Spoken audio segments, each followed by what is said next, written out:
Hey, good morning, family, and welcome to Sunday Sitting with Sisters. How y'all doing? I hope y'all having a great morning, because I know I am. Um, Coming to you all on this awesome Sunday morning. And I don't know about y'all, but I was up pretty late last night, writing, and I got a writing bug in me, so I'm excited about this writing. I hope y'all all having a really good morning. This morning, I wanted to come to you all, and this morning's show is more like a tribute. Happy New Year's, Verna. How you doing, sis? It's more like a tribute. And I don't know about you all, but when I was growing up, I grew up listening to a lot of music because my parents, probably like a lot of your parents, listened to a lot of jazz and contemporary music and artists. And so when I was coming up, I was much fortunate to spend times at the library. And one book I discovered in the library at, which is now Rosa Parks Middle School, but back then it was Charles M. Gady, was a book called Brown Sugar. And I don't know how many of you all know about brown sugar at all, but it's written by this brother named Donald, I think is Bogle. And so I don't know if the last name is French or not. But good morning, Damaris. But in this book, this brother, the one that I have two copies now. I have this one, which is the original copy, and this is called 80 Years of American Black Stars, Female Black Stars.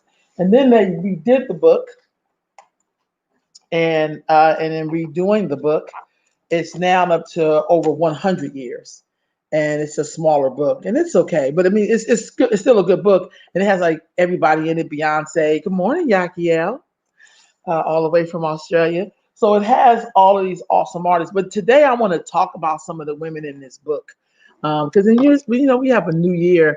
You kind of start to reflect more on your life, and depending on where you are in the time of your life. Like I am in the fall of my life, so I'm in the middle of my falls, in the middle of the fall. And so in most traditions, people have the medicine wheel. And on the medicine wheel, you find yourself going around the medicine wheel in terms of where you are. So 0 to 20 is like being in the springtime of your life. Um, and then when you're, what am I trying to say here? Then when you're in your 20s to 40s, you're in the summertime of your life. That's when you have children and do everything and go off to college and just go see the world. And then 40 to 60 is when you're in the fall time of your life. And that's when you kind of start thinking about the harvesting and pulling things in and then, start getting more settled, and anchor yourself in. And then from 60 and above, you're in the winter time of your life. And that's when you're kind of more planted and still. And, it's like you see a tree in the wintertime. Like right now it's wintertime and a lot of the trees are bare, but they're still alive. And, I want to talk about some of these artists in this book and women who have influenced me, like literally influenced me. And so, like the first person I'm going to talk about in this series is Ella Fitzgerald, because I talked about her last night. And I don't know how many of y'all grew up with Ella Fitzgerald. And I grew up with her, listening to her music.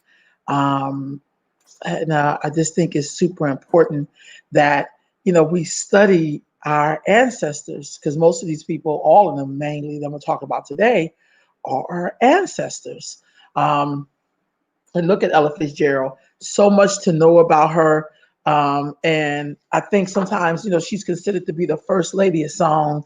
And I don't know how often we really, really talk about people like Ella Fitzgerald, and her contributions were major. Like this woman was a scatting queen. She could really, really scat. And if you are all listening under the sound of my voice, if you know things, add them in. But, and before I really get into Ella, let me just say this. So we know that this week, you could take Ella off real quick. Let me just do this little disclaimer. This little thing real quick. So we know that this week, so I can't let this pass, we had some activity happen in Washington, D.C., because people are asking me, like, what do I think about that? And the truth of the matter, I don't think much of it. I just feel like because I study my ancestors, and this may be reason why I moved to do this show like I'm doing today, I so know my ancestors and their struggle and what they went through, that what we witness at the Capitol is what we live under every day as Black people in America, particularly if you're a descendant of enslaved people. I'm not saying that other Black people don't live under that kind of tyranny, but I think sometimes, we want to act like everything is just where it is right at this moment. But we know America doesn't exist that way. We know that America was founded on a group of people being slaughtered for their land. We know that in America, because the people who came over here and invaded people act like they were discovering, but they were really invaders. Then those people didn't want to do their own work, so then they went over to Africa because indigenous people to this land did not make good slaves. Like, they just could not break them, because this was their land and excuse me, and they could run away because they knew the land, because this is their land. You know what I mean? Those that they did not slaughter. So they went to Africa. And if you understand that journey, and I think this is what people leave out when they do their little analysis, when you really consider what was happening on the continent, okay, because we were definitely warned over there too, but the journey to get over to here, like being in that middle passage, even before you was in that slave dungeons waiting to be, taken into the new world as an enslaved person, it was just very harsh all around. And so, people were dying. And so those enslaved Africans that came during the enslavement period of America, where they had actual enslaved people working here against their will, it was not like you just went to work at Walmart and came home. It was more like it was terror. People were beaten and lynched and torn away from their families. It was a horrific time. And so that behavior, let's stop right there real quick and look at that behavior. It was something about that behavior I think we overlook. And so sometimes we were really shocked when we see these people at the Capitol scaling walls and, sitting on people's desks, stealing gavels and, just breaking into the house that they felt like they entitled that's theirs, because that is also a part of the white privilege and entitlement, that you're dissatisfied, so you're going to go tear some shit down, which is what America was founded on. And so I think for me, when I go back and study my ancestors, and I definitely mean the people on my line, but I also mean the people who lived through all of that terror. It wasn't like you were just a slave here. Like some people say, I don't know much about this because this is not where I'm really from directly. I mean, I'm from there indirectly. But they say slavery in Africa, I guess you could be enslaved to someone and then you get your freedom or whatever. I don't know how we fantasize, because I don't think anybody should be owned by anybody else. But I also know too that, they just didn't bring us over here and just enslaved us. They brought us over here and it was under a lot of tyranny, and it was like a lot of ripping away and tearing away and, treating us really badly over here. And so I often wonder, and I do study the terror part of the enslavement. It wasn't just we were just doing our work and going home. People were literally brutally beaten and raped and slaughtered and just really horrible things. And so when we seen those people at the Capitol this week and people were sitting there with their mouths dropped open, I thought to myself, these are people, and I'm talking about Black people now, who really did not study their history. Because if you studied your history, you would have known exactly what you were seeing. You would have really understood that that was what formed America. It was not a bunch of immigrants coming here. Immigrants have nothing to do with the forming of America. This was a takeover family. This was a hostile takeover of someone else's land. You understand what I'm saying? Ask the Native people about some immigrants coming to build America with them on it. Like, come on, family. This shit don't even make sense. So we know that what we've seen at the Capitol, it's another way you have to look at things. You're talking about, and you know what the interesting thing is? They were showing a picture of these Black men cleaning up inside of this Capitol. And I thought to myself, that is so, everything in there is symbolic and it has a lot to do with history. That's why you got to know your history. Because we are always cleaning up the mess in this house called America. Black people are always right there. We have fought in every war America has had. From the American War down. If you have not gone to the African American Smithsonian, you need to go. You need to go, because you will see that we fought in every war in America. Always constantly trying to prove ourselves and getting the least part of this country, getting the least respect, getting the least respect. So we have to look at this thing. And then Donald Trump, people are embarrassed because he embarrassed their so-called democracy, which only worked for the few. Let's just be honest. And the rest of us are always constantly playing catch up. And I'm not talking about the immigrants, because I think because of what happened to the enslaved Africans, they made the way for all the immigrants. So it's just, this is not that kind of conversation. This is more like, let's be honest about what we've seen at that Capitol. And what we've seen at that Capitol was America at its core and at its best. One person said, I think it was Panetta, said that this is not America. I must say, you must have just got here, Mr. Panetta. Because if you understand America, that was very American. To bum rush somebody's house, to demand that you do it their way. That is the American way. That is as American as apple pie, as they say. It is American as George Washington stolen enslaved people's teeth. Let's keep it real, family. What we got to do is keep our eye on the prize. And that was why this, it's funny, last night I was up and I was really reading and studying, reading up on the people that I grew up with, listening to Ella Fitzgerald talk about what it was like for her to be an orphan in the middle of the Great Depression. This woman gave us great songs. And at even to the end of her life, she was still giving back. Do you understand what I'm saying? Like, you got to consider all of that. Thank you, dear sis. You gotta look at that. And I think it's hard for people to see America for who she truly is, or it is. I'm not gonna put that on no woman thing. Who America really is. We only say she because she produces. When we say the earth, we say she. You understand what I'm saying? But I feel like what happened this week in DC, we got to remember. I think when you see images like that, pull up an image of what it was like during the Civil War when all those Black people were camping out on the lawn all over that state capitol because they were displaced and had nowhere to go. And most of them were enslaved people trying to make their way out of freedom. Can you imagine what it was like for our people during the Civil War, especially the ones who were enslaved? And the funny thing about free Black people, you were only free if white people were following the rules. So even as a so-called free Black person in America, you could also be kidnapped and be a slave, and people could treat you like you're still a slave. So I think in America, when these things happen, we refuse to remember the history of what we're seeing. But the ancestors are still in control. The Great Spirit, this is all a part of the plan. The earth will be fine. She knows how to brush herself off and brush us off and keep going.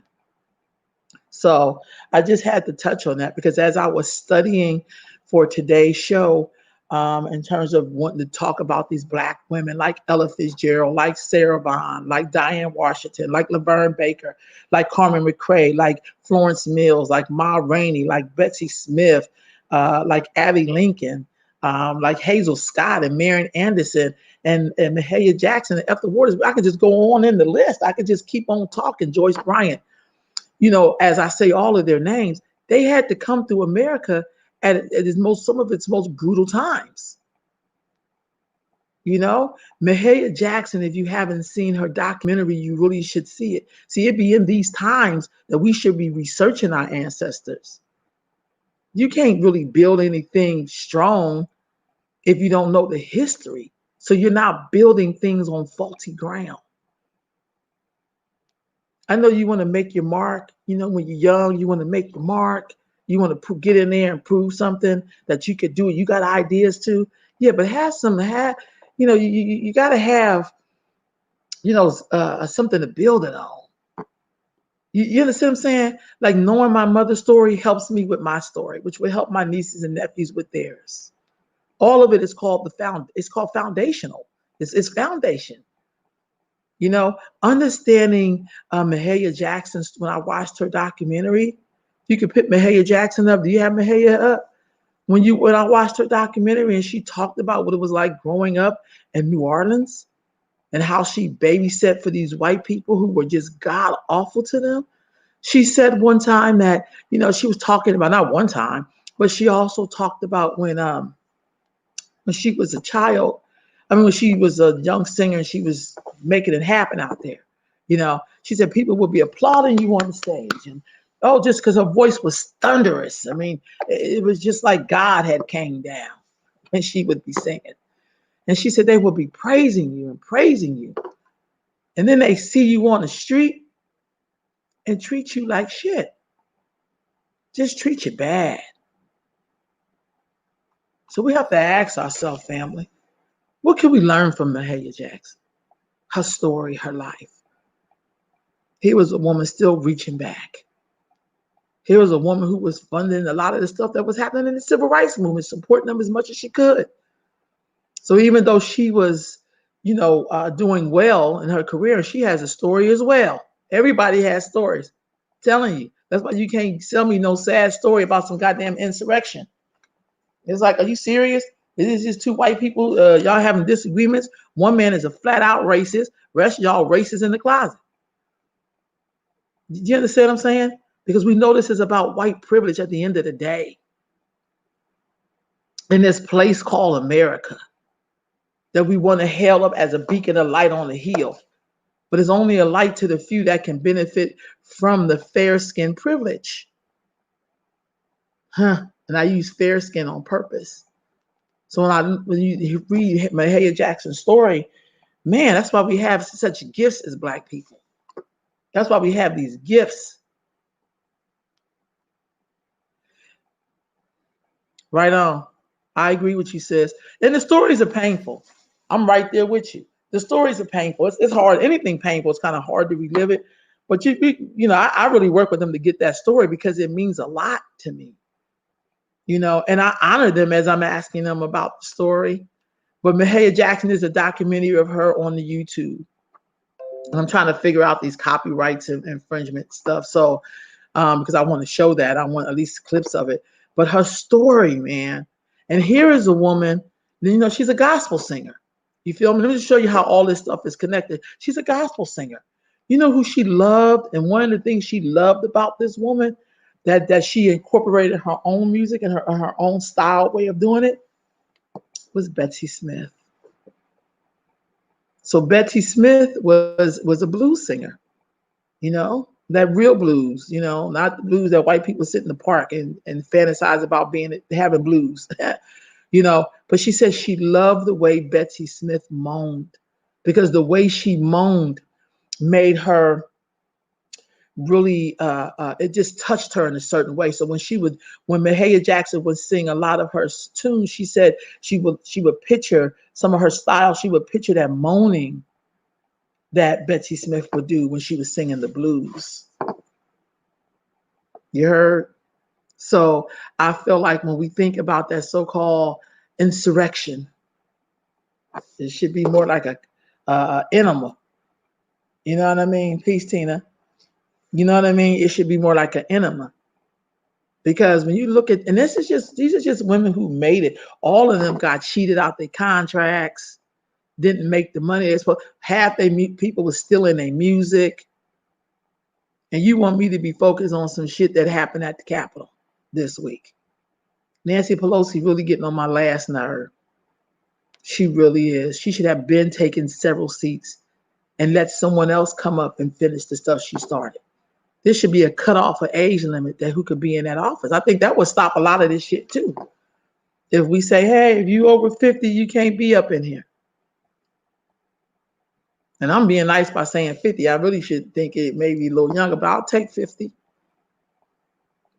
I think if you're over 50, you shouldn't be nowhere in the White House. If we're going to really turn a corner on this country, if we really going to try to do something different in this country, you know what I mean? If we're really going to try to do something different, I think we got to present something different. But I also think this may be part of the destiny of America to dissolve herself. because you cannot make something new out of something so corrupt. You cannot reform poison. You cannot reform poison. You can never make poison be good. You just cannot. And I think that in order for you to, and the reason why I'm sharing some of these women's stories today, I don't know how many I would get through, but they're your playbooks. They're your playbooks. That's why you can't throw history out the window. That's why you can't throw your past out of the window. You're going to have to always tell their stories and know their stories. So that way you can see some of this stuff when it's coming. So when you seen what was happening in DC this week, you don't sit there shocked. You don't. See, I really miss my elders. And let me just say this. I really miss the elders in my family because now most of them are ancestors. One particular elder that I miss a lot, besides my parents, was my Uncle Stanley, because he was born in 1923. And he would tell me such horrible stories. Horrible stories he would tell us about what it was like for him. He's a eldest child of two deaf and mute parents. And he would just tell us certain things about, and so for me, when I see certain things, I'm not shocked. I don't have to dress things up. I can deal with it. I'm a builder. That's the other thing too. I'm in the midst of doing a book with someone, and we were talking about the 1970s because that's the era that really molded me. And what I remember is watching Black people trying to bring something in for themselves, and at the same time rediscovering who they really were. And I feel like, and the sister's saying diversity unites us or will destroy us. Yeah. And I think America is diverse but separate. Because see, everybody is here, has their own stuff. They have their own, they want to live with each other, except for one group. But we're the group that you seen in there cleaning up the White House. We were the group you seen in there, they wasn't taking those selfies with no Black officers. You understand what I'm saying? And so I so wish it was clear as a bell, but it's not clear as a bell, because now we're all mixed up in every place of American life. We're not just all conservatives. We're not all Democrats. We're not all liberals. We're Black folks who are descendants of enslaved people. We are mixed up in every facet of life because we struggle with identity and we don't know where we belong. It's not going to be any different because we got Democrats back in the House. Most of our people went to jail under Democrats and went to prison for long sentences of the Democrats. Hell, our new president put more Black men in jail with his bill, and then we'll sit up here and sacrifice our own Black people not getting any kind of justice. And now weed is illegal because most of them offenses were weed. So it's kind of like, how do we come to grips with where we are? And I'm not talking about America because she's going to be who she's going to be. That's why all the other people are here. Let me just say this. I have nothing against immigrants at all. I think they serve a great purpose. I think their job is to muddy the waters. See, we have people come from other countries who are not afraid of dying. We have people come from other countries. When you study their history in their country and they get upset with the government, it looks very different than when we get upset and we just pick it down the street. So in a way, not a way, and it is a great blessing to have all the other groups here. So I'm not saying nothing against that. I'm just saying there is one particular group who never got any kind of credit for real. You know what I mean? Then the credit that would help them build something for themselves and their communities. So I just had to say that as I talk about these women today, as I talk about them today, I would hope that as we're living in this time, and things aren't over yet, y'all. Come on. I mean, see, the other thing is our ancestors who were enslaved in this country did powerful prayers. Because when you suffer, there is no suffering and dignity.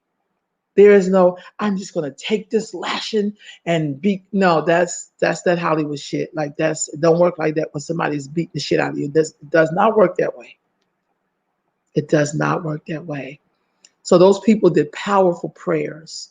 And though they may not have lived to see those prayers realized, those prayers still have to be answered. They don't get to change because we all got college degrees. They don't get to change because we live in nice homes. They don't get to change because some of us own a smear-smitten piece of the rock. It doesn't change, family. When I'm on the plane and it is full of other people, I just pray it's not that day when I'm on the plane. But if it is, it's nothing personal to me. Y'all didn't hear me. Y'all didn't really hear me. If I am on a plane and it is full of them and I'm on it, and the creator decides it's got to do what it's got to do, the universe does what it has to do. It's nothing personal to me as Rolanda, Black African woman, descendant of enslaved people, daughter of the universe. That's just the way it is. And so I think we ought to think about that as we try to make sense of what we've seen happening at the Capitol. You know, when we've seen this so-called insurrection, you understand what I'm saying? Because that's all America. I mean, if you look at the founding of America, that's how they get down. What you seen was very American. And people had the audacity to be appalled because you feel embarrassed because this goes all over the world. And we'll talk about the leader of Zimbabwe and we'll talk about dictators. But hell, what is our republic when it doesn't want to fix what is screwed up? So we just have to give thanks to our ancestors and their prayers and keep moving. You know, I'm like this. I am focused on the prize. I do not have time to be appalled because it ain't that goddamn deep. If you know America, if you know history, you would really understand what we were seeing. Hell, we've been watching Karen and her brother Michael mess with Black people since we can videotape them now. Yeah, their behavior was very American, straight up. Hell, Karen, when she has to, Karen with the cell phone, try to terrorize the little young Black boy and his daddy, talking about she stole his phone and some bullshit. And they got it on video. We've been watching Karen and her brother Michael on these videos for a while now. We've been watching them. Terrorizing the hell out of Black folks. Why are you parking here? Do you live here? What are you doing here? Like trying to police Black people. That was that same energy at the Capitol because that's a part of their white entitlement. Stop. You have to answer to me. I'm your master. So we know the energy. So are we shocked? No, because we've been dealing with these people all of this time. This is what it's like to be Black in America. Had we had just came close to that Capitol, they would have been blowing Black people away. But see, hearing white people say it just irks my goddamn spirit. To hear this new president-elect say that just really got under my skin. It was like, Negro, you locked up more Black men with your crime bill. There's no different than those cops letting them people scale the wall. I mean, every time you turn around and Black folks think they're getting somewhere, here y'all come with more systematic shit. And when you have a system, people have to put the system in practice. You know, if you have something, say, like affirmative action, you're going to make a loophole so that it still benefits you and not allow the people who it is meant for to have a benefit. Come on, family.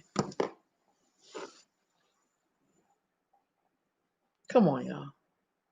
That's why in these type of times, I study. I go back and I that's the way I kind of commune with my ancestors. You know, tell me what book I should pull out and read. Give me pieces of history. And immediately when I seen it, I thought to myself, you know, if something was to jump off further, where are we going to be as Black people? Where are we going to be at? What's our plan? When that Civil War happened and our people were trying to break out of slavery, and they ended up on the Capitol lawn pitching tents. Have you ever seen that picture before?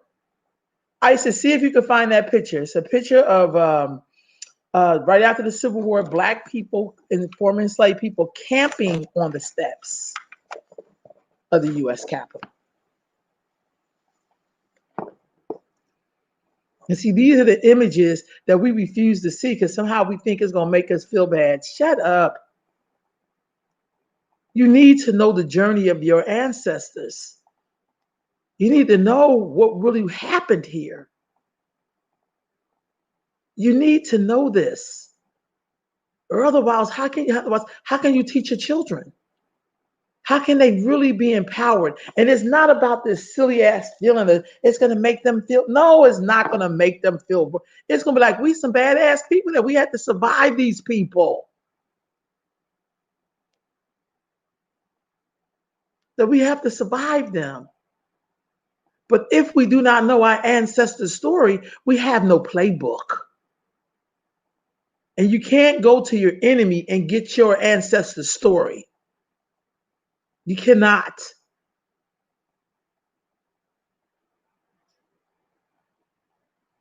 There's one where you clearly see the White House in the back. There's one where you clearly see the White House at the back.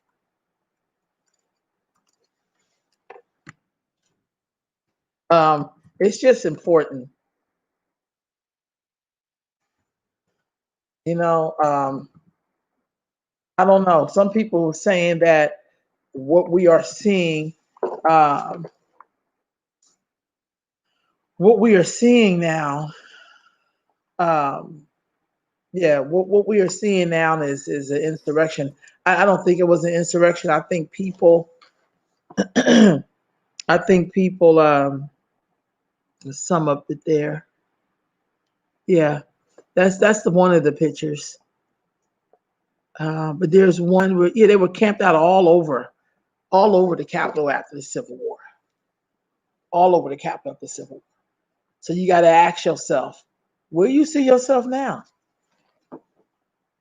So let me get on some of this. I could be on this all day. But as I was studying about these women, because I grew up listening to all their music, they was riding me yesterday.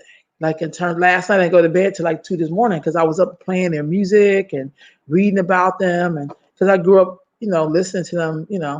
I don't have ratchetness like that. I'm not trying to be funny. Like I'll dance me for half a second, but it's just not my thing. So whether we're talking about Ella Fitzgerald, I'm gonna kind of speed on through some of these pictures. Put Sister Ella up there.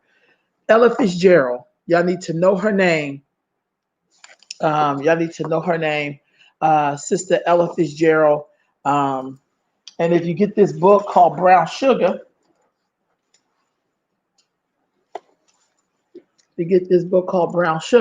Sister Ella Fitzgerald, incredible woman. We need to know her name. She's in this book, Brown Sugar. This has 80 years. There's 2 versions of it. The first one is called 80 Years of America Black Female Superstar. So Ella Fitzgerald is known as the first lady of song. Check out Ella Fitzgerald. The next ancestor now, it's Sarah Vaughan. And Sarah Vaughan was known as the divine one. Her voice velvety smooth when she sang. And one story shares that she could eat like a 7-course meal and go out and belt out like it was no problem at all. But she sang really awesome songs. And so I love to listen to her covers. I was listening to Love for Sale yesterday. I was listening to Around Midnight. And her voice was just so velvety, man. Like I really, really love Sarah Vaughan. And then the next person was Diane Washington. And Diane Washington is another awesome singer.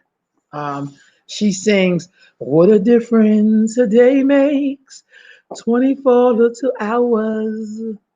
I love when the stylists, when they sing, they do those in the flowers, But I met a young woman whose father or grandfather worked with her.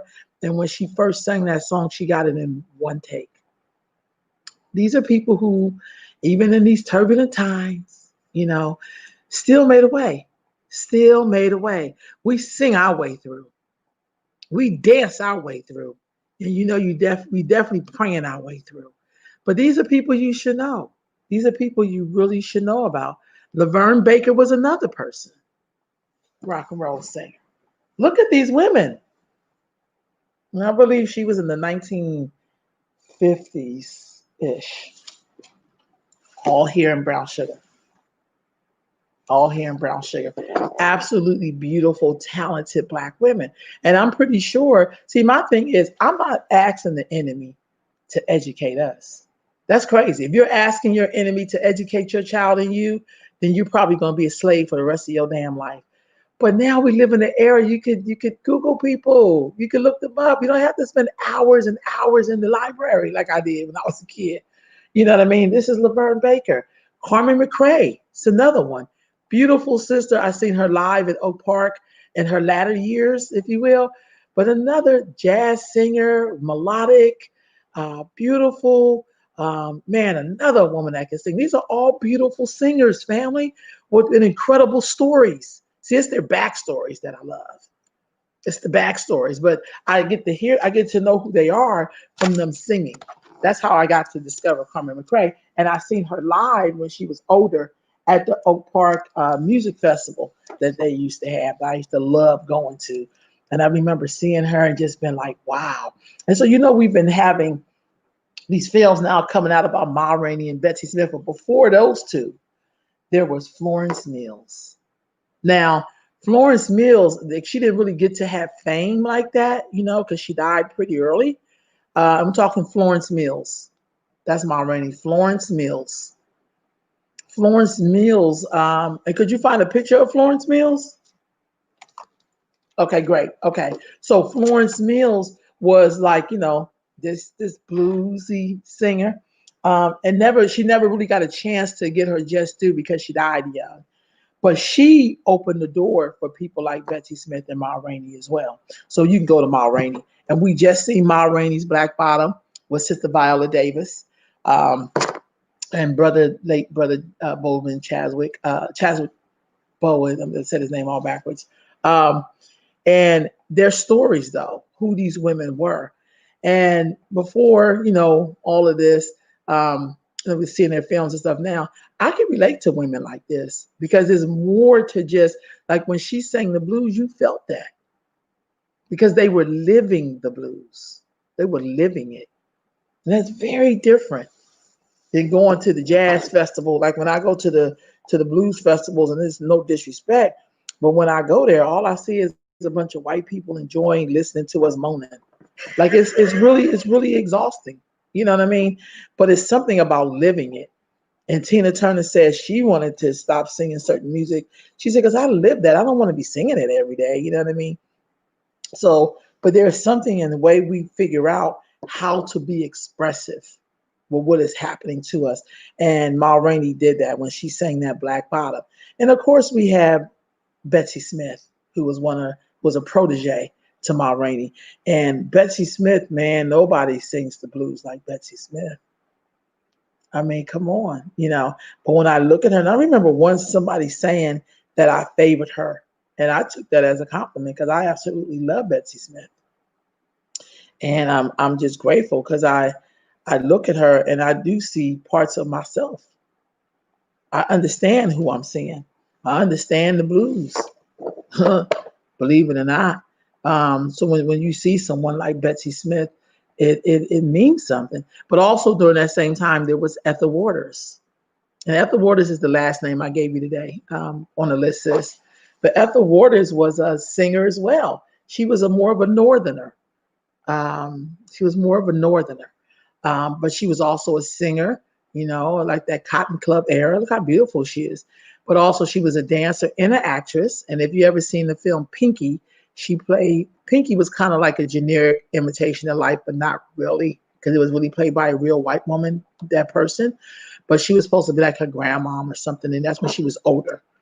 And so this is Ethel Waters. You got to know these people, man. You got to know these people because they all have gifts and stories to share with us that we should be sharing. You got to have more reference than the way you feel. You got to have more reference than some shit you studied in school, and they only pick and choose who they want to share with you. Their stories are there. So Ethel Waters was a real, great singer, great artist, dancer, and actress. I mean, she was a triple threat, as they call it. You know what I mean? And then there was Hazel Scott. And Hazel Scott was a pianist, singer, very classy. And she was also married to Adam Clayton Powell. So Hazel Scott was just classy. And I picked and choose the women I was going to share with y'all today. Hazel Scott was just beautiful sister. Like I'm looking at her right now because in this brown sugar book. That's Hazel Scott. Okay, let me move this over. There we go. That's Hazel Scott. And she was married to Adam Clayton Powell. And she also too has some Caribbean heritage as well. Maybe her parents or so, maybe more than that. But yeah, so that's another person we should be showing our young people. They should be knowing who these people are. So you had Hazel Scott, and then you had Marion Anderson. And some of us may know who she is. She is buried in the same cemetery as my foremothers, my grandmother, my great-grandmother, my great-great-grandmother. They're all in the Eden Cemetery in Pennsylvania. But all of these women made some significant contributions to us as well, like fighting the way that they knew how with the tools that they had. Okay. So that's how I see Marion Anderson, or if we're talking about Mahaya Jackson, all of them, though that they were singers, they were fighting with the tools that they had. So part of their fighting allowed them to fund movements and organizations and feed people and feed families. I kind of skipped around a little bit. And now I'm going to come back up a little bit, and we're going to go to Abby Lincoln. And all of these women are connected, believe it or not. They're all connected. But Abby Lincoln, I listened a lot to Abby Lincoln. I mean, a lot to her. Gotta pay the band. And Abby Lincoln was also an actress. So she was in For the Love of Ivy, which is one of my favorite movies. But she's also an awesome singer as well. Awesome singer. Loved her work. Yeah, she also had the song called All Africa when she was married to, God, his name just skipped me, her husband, drummer. Can't remember his name, but beautiful music. See, they all connected. All of these people studied each other. We could back this all the way up to Betsy and to Ma Rainey and to all of them are all connected. All of them are. And then, even down to Nancy Wilson. My mom and them had a lot of albums. Me and my sister sang Nancy Wilson songs, the whole full albums. We know Nancy Wilson songs.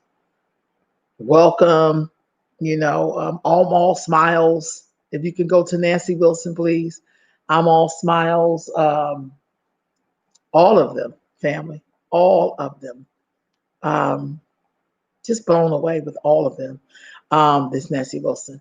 I mean, like I grew up listening to her, but I also knew all her albums, like all of the songs. So sometimes in the mornings I'll play them, And so those are the people I want to kind of share with you today. And I want to kind of end with two people this particular conversation. One is, I did not pick Cassandra Wilson up there. I'm going to talk about Diane Reeves. And while you show Diane Reeves, Isis, please find a picture of Cassandra Wilson. I will type you her name. I don't know how I miss her. Her name is Cassandra Wilson. But Diane Reeves is like, she's covered everybody's songs. Awesome songstress. I mean, Love for Sale, Around Midnight, Kind of Blue, Blue Green. Diane Reeves, Afro Blue, oh my God. Diane Reeves is incredible. And I was blessed with the opportunity to see her live at UC Davis. And this woman is magic. I mean, her range. And you know what the interesting thing is? When I was reading everybody's story, Mahaya Jackson talked about how she did a voice lessons and the woman tried to tell her how she shouldn't sing or she was singing wrong or whatever. And she left. Diane Reeves had that same experience. And I'm pretty sure a lot of these great singers had that same experience where somebody's telling you that you're not singing right. You're not singing from the vibrato or, whatever bullshit. It's like when you have a gift in your spirit, you don't have to always tame it. The thing that made the thing that made Mahaya Jackson, like she would be singing on the stage and she could turn her back and her voice would be like an amplifier. That's a lot of power. Diane Reeves, incredible range. Singing from her gut, but also singing from like the highest range. I mean, incredible. Bill Duke said she was incredible. Incredible. Yeah, right on. Could you do you have Cassandra Wilson up yet? And I'm gonna wrap up with Cassandra Wilson. She is just incredible. Look at her. I love her. So these are the people who I listen to even till today. Cassandra Wilson and Diane Reeves are like, to me, all the list that I named, from Ella Fitzgerald to Sarah Vaughan to Diane Waters to Laverne Baker, Carmen McRae, Florence Mills, Ma Rainey, Betsy Smith, Abby Lincoln, Nancy Wilson, Hazel Scott, Marion Anderson, Mahaya Jackson, Ethel Waters.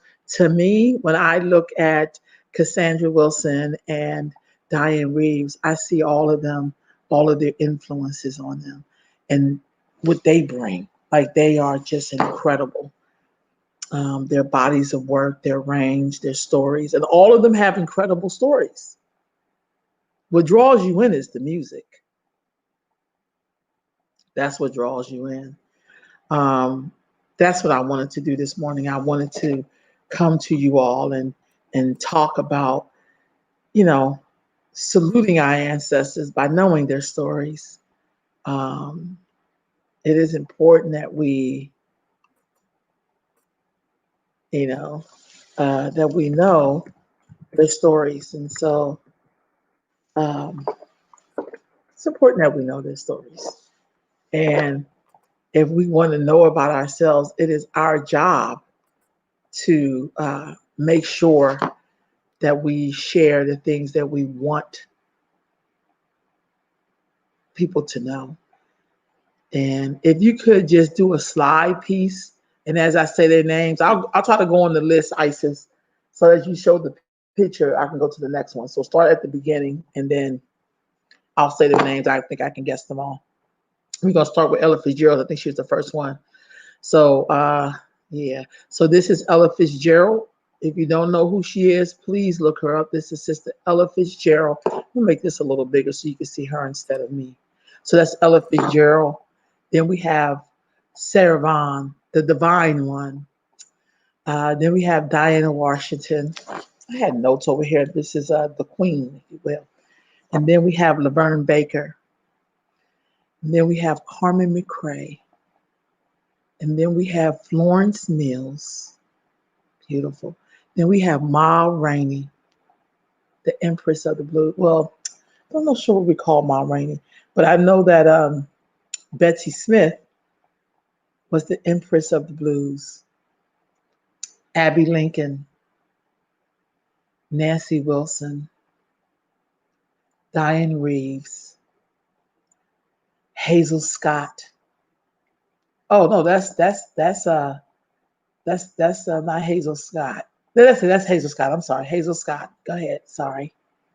Marion Anderson,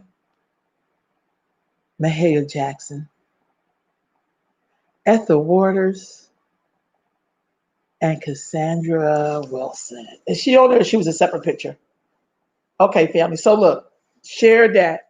Okay.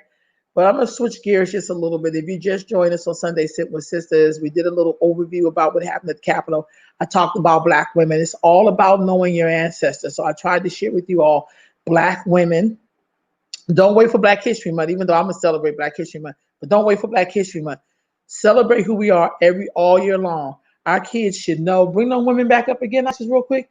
Our girls should really know, and boys, our community, our families, should know about these Black women of song.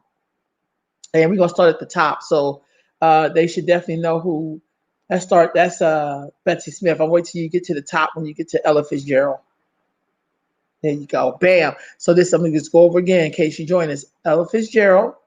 Okay. That's the first lady. Go back to Ella Fitzgerald.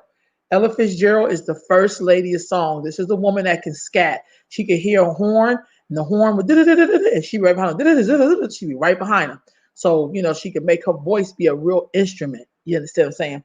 Then we have Sarah Vaughan, who's a divine one. And then after her, we have Diana Washington, who's the queen. Okay? She did the song What a Difference a Day Makes. Then we have Laverne Baker. Then we have Carmen McRae.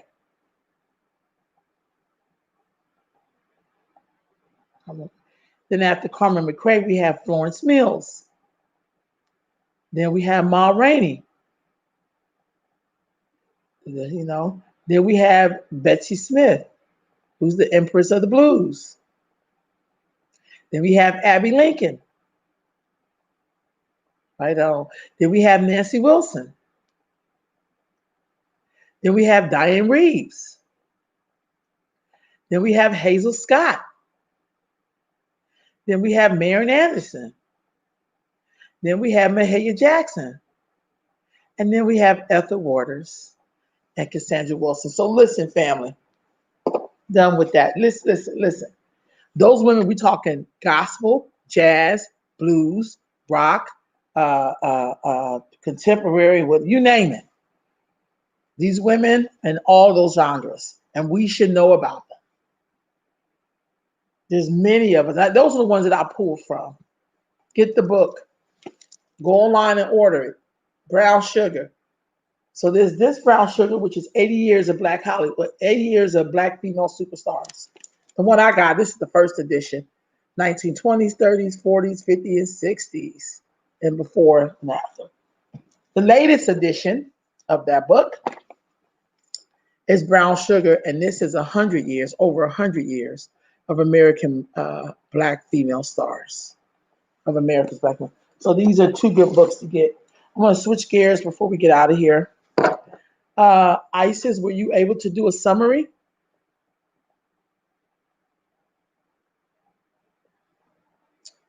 Let me go to my private chat. So family, I'm going to be back up in here in a minute. And when I come back in here, we're going to give you a summary of some things. And I'll be back if you give me like 10 minutes. I will be returning to you all. So see you in a while. Thank you for joining me on Sunday Sit with Sisters. As we, thank you for joining us on Sunday Sit with Sisters. I'll be back next week. In February, we'll start rolling out new guests, and I am super psyched. Working on my team, on my book, on my events, and I'm so grateful. Thank you, ancestors, for smiling on me always and helping me to do what is right and to stay on my square and looking straight ahead. Peace, family.